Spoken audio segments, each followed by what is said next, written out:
ဝင်လာတဲ့အခါဒီလိုအလဲကောင်းမှာနက်လန်းလေးထားပေးတာ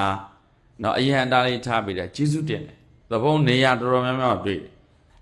အထူးသဖြင့်ဒကမတွေပေါ့လေဒကာတွေကြီးညိုတာတော့ဘုံတို့တွေကတိတ်ပြဿနာမရှိဘူးအဘမသိဘူးပေါ့ဒကမကြီးတွေဒကာတွေတပတ်ခင်းတာကိုတကယ်လည်းညာမနှင်းသေးဘူးဆိုလို့ချင်းဘောရမြိုင်စားတဲ့ပြိုင်သူမနှင်းတာရှိတပတ်ခင်းတော့ကသပင်ခင်းလိုက်တော့သွားပြီသပင်ခင်းတဲ့ခါကျဘုံတို့ဒါကာယတန်တက်က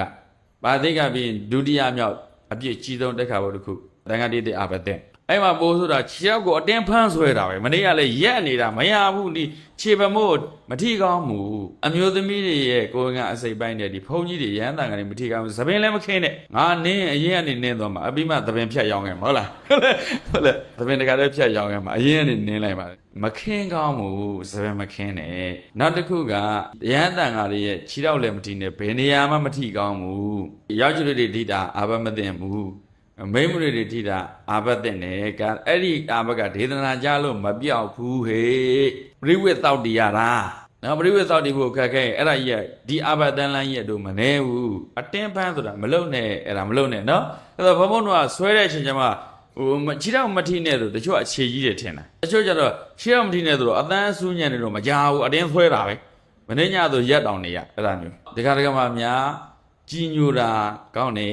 အသိဉာဏ်လေးရှင်ဖို့လိုတယ်ဒါကြောင့်အလဲကောင်းဟောမှာအရန်တားလေးထည့်တယ်အေးရောအဲ့ဒါဘယ်သူမှဆွဲလို့မရတော့ဒါတန်လန်ဖြောင်းဖြောင်းတော့လို့ရတယ်ဘုန်းကြီးကရှေ့ရောက်မလာဘူးဆိုခုနနောက်ခုပန်းကျဲတာလေးပေါ့ဒါလည်းဘုန်းကြီးကြီးညိုလို့ကျဲတာတကယ်လဲဒါသဘာဝကြဒါပေမဲ့အမျိုးသမီးတွေကအရှေ့ရသွားတာအမျိုးသမီးတွေရဲ့နောက်ကျောကိုညင်းနေရတော့အမြင်မတင်တယ်ကျဲခိုင်းရင်ယောက်ျားလေးတွေကျဲခိုင်းရင်ကျဲခိုင်းတော့မို့ကြိုးကျဲခိုင်းတာမျိုးပေါ့နော်အဲ့ဒါလေးတွေကိုဖုံဖုံအတွက်ပြောတာမဟုတ်ဘူးနော်နော်ဘယ်ဓမ္မဂရိကဘယ်ပွဲပဲလို့အဲ့ဒါလေးတွေကဘုံဘုံကဖြစ်စေခြင်းတယ်အဲ့ဒါသာသနာအတွက်လည်းအကျိုးများတယ်တန်ဃာတွေအတွက်လည်းကြီးကြီးနေလို့တန့်ရှင်းရတယ်ပေါ့လေနောက်အဲ့ဖြားတဲ့အဝတ်တွေမခင်ခိုင်းတဲ့အကြောင်းရင်းတခါကဖြားခင်းထားတဲ့အောက်မှာမွေရှိနေအဲ့ဒါကြောင့်ဆရာတော်ကြီးကမနှင်းတာနောက်တစ်ခုကဒကာဒကာမတွေရဲ့သုံးဆောင်တွေကိုတာရရင်ဘုံဘုံတော့နင်းခြေထောက်နဲ့မှမဟုတ်ဘာနဲ့ထိပေါ့ဒီတို့ရဲ့ဒီအသုံးဆောင်ပစ္စည်းတွေပေါ့လေအဲ့ဒါကိုထိတွေ့ကင်တွဲပြီးတာယာမင်းဘုံဘုံတို့မှာအာဘတ်တဲ့ဒါကြောင့်ဘာမှမခင်းပါနဲ့နော်ဘာမှမခင်းပါနဲ့အဲ့ဒါတွေကအပိုလုံးတလို့ဖြစ်ပြီးကုသိုလ်မရဘဲနဲ့ဘုန်းကြီးမှလည်းအာဘတ်တဲ့လူတွေမှလည်းအပြစ်တဲ့ကဲဒီဘုန်းကြီးကတရားမဟောတွေစပြီးတော့လက်ဆံပေးနေလက်ဆံပေးခြင်းလို့ထွက်လာတာဟုတ်တယ်မလား